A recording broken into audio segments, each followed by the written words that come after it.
أكبر الله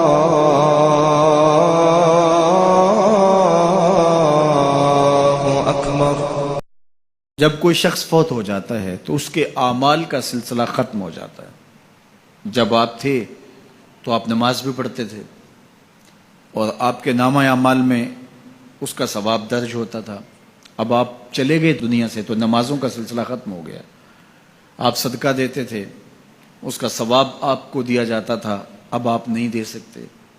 آپ تسبیحات کرتے تھے، آپ کسی کی مدد کرتے تھے، آپ لوگوں کو راستہ دکھاتے تھے، راستے میں پڑی ہوئی چیز اٹھا لیتے تھے، کسی پیاسے کو پانی پلا دیتے تھے، کسی بھوکے کو کھانا کھلا دیتے تھے، کسی برہنہ وجود کو لباس دے دیتے تھے، کسی کا بیٹھ کے دکھ سن لیتے تھے، کسی کی مشکل میں کام آ جاتے تھے۔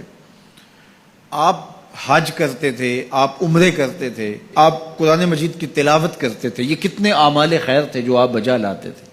لیکن جب موت آئی تو یہ سب کچھ ختم ہو گیا، الا من ثلاثہ، لیکن 3 اعمال کا ثواب ہے جو اس کے نامہ اعمال میں درج ہوتا رہتا ہے۔ وہ کون سی 3 چیزیں ہیں سنیے، اور یہ اعمال اپنی زندگی میں کمائیں تاکہ نامہ اعمال کبھی بھی جو ہے وہ بند نہ ہو اور یہ چیزیں درج ہوتی رہیں۔ سب سے پہلی چیز صدقہ جاریہ، ایسا صدقہ کہ جو جاری رہے۔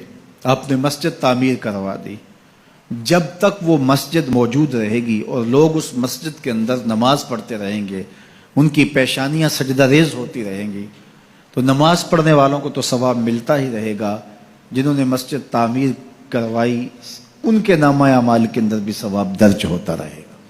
صدقہ جاری، مدرسہ تعمیر کروا دیا، آپ نے کوئی ہاسپٹل بنوا دیا، آپ نے انسانی ضرورت کے لیے پانی کا کنواں کھدوا دیا، اور کوئی اور ایسی چیز کہ جو آپ کے بعد بھی جس کا فیض لوگوں تک پہنچتا رہے، وہ فیض رساں چیز جب تک موجود رہے گی اور اس کا فیض لوگوں تک پہنچتا رہے گا تو نامہ اعمال میں ثواب درج ہوتا رہے گا۔ دوسری بات، او علم ينتفع به، یا علم جس سے لوگوں کو نفع پہنچتا ہے۔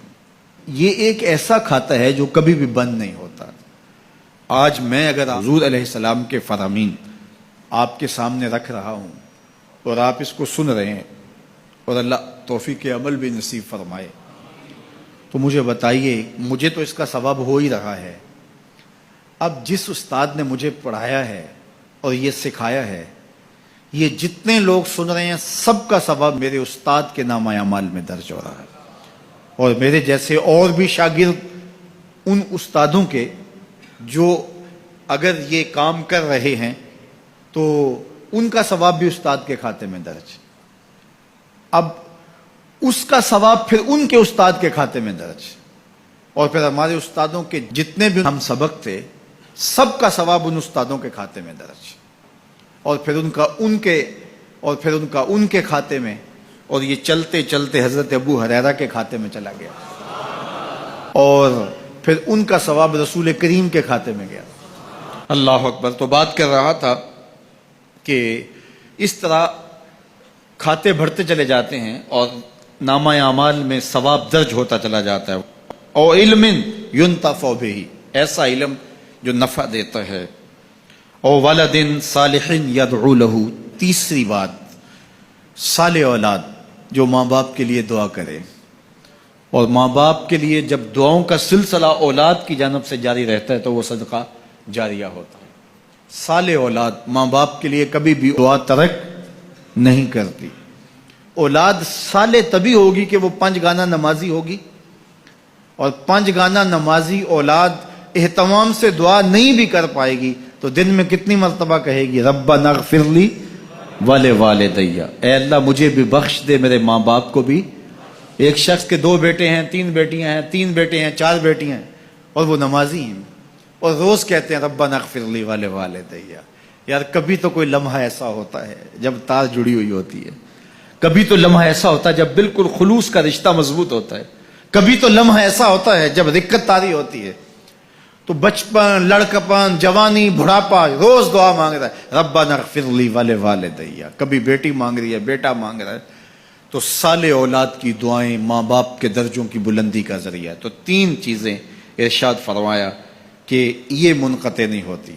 صدقہ جاریہ، علم نافع اور صالح اولاد. اللہ ہمیں صدقہ جاریہ کی توفیق بھی دے، اور اللہ ہمیں علم نافع سیکھنے اور علم نافع آگے منتقل کرنے کی توفیق بھی دے، اور اللہ جل شانہ ہمیں توفیق عطا کرے کہ ہم اپنی اولاد کی ایسی تربیت کریں کہ کل ہمارے لیے وہ صدقہ جاریہ بنیں اور ہمارے